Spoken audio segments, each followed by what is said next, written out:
యువరాజు రావాలి, రాష్ట్రంలో పర్యటించాలి. కాంగ్రెస్ నేతలు హైకమాండ్ కు పెట్టుకున్న అభ్యర్థన ఇది. మొన్నటి వరకు రాహుల్ వస్తారని కాంగ్రెస్ లీడర్లు భావించారు. తీరా టూర్ వాయిదాతో ఢీలా పడిపోయారు. యువరాజు రావాలని పట్టుబడుతున్నారు. వరంగల్ బైపోల్, గ్రేటర్ ఎన్నికల్లోపు వచ్చే అవకాశం ఉన్నా వచ్చే నెల 10 లోపే రాహుల్ రావాలని ఢిల్లీ పెద్దలకు విజ్ఞప్తి చేస్తున్నారు నేతలు.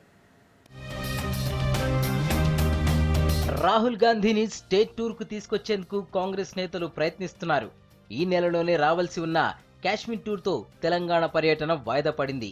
ఎన్నికల సమయం నాటికి రాహుల్ గాంధీ రాష్ట్ర పర్యటనకు వస్తారని హస్తిన పెద్దలు చెబుతున్నా వచ్చే నెల 10 లోపే తెలంగాణకు రప్పించేందుకు నేతలు ప్రయత్నాలు చేస్తున్నారు. ఎన్నికల ప్రచారంతో సంబంధం లేకుండా ఇప్పుడే రావాలని హైకమాండ్ కు లేఖ రాశారు నేతలు.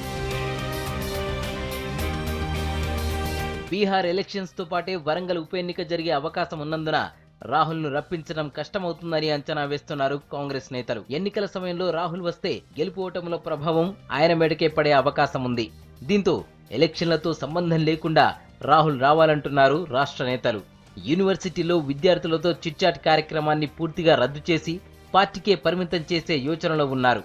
ఒకరోజు హైదరాబాద్లోని ముస్లింలతో పార్టీ నేతలతో, రెండో రోజు వరంగల్లో పర్యటించే విధంగా ప్లాన్ చేస్తున్నారు. వచ్చే నెలలోనే అసెంబ్లీ సమావేశాలు జరగనున్నాయి. బీహార్ ఎన్నికలను హైకమాండ్ ప్రతిష్టాత్మకంగా తీసుకుంటోంది. అందువల్ల రాహుల్ టూర్ను సెప్టెంబర్ 2వ వారంలోపే పూర్తి చేయాలని భావిస్తున్నారు నేతలు. గతంలో రైతు భరోసా యాత్రకు హాజరయ్యారు రాహుల్. ఈసారి మాత్రం ప్రభుత్వ వైఫల్యాలపైనే దృష్టి సారించే విధంగా టూర్కు ప్లాన్ చేస్తున్నారు. ప్రస్తుత రాజకీయ పరిణామాలను బట్టి రాహుల్ టూర్ ఎజెండా ఖరారు చేయాలని చూస్తున్నారు హస్తం నేతలు.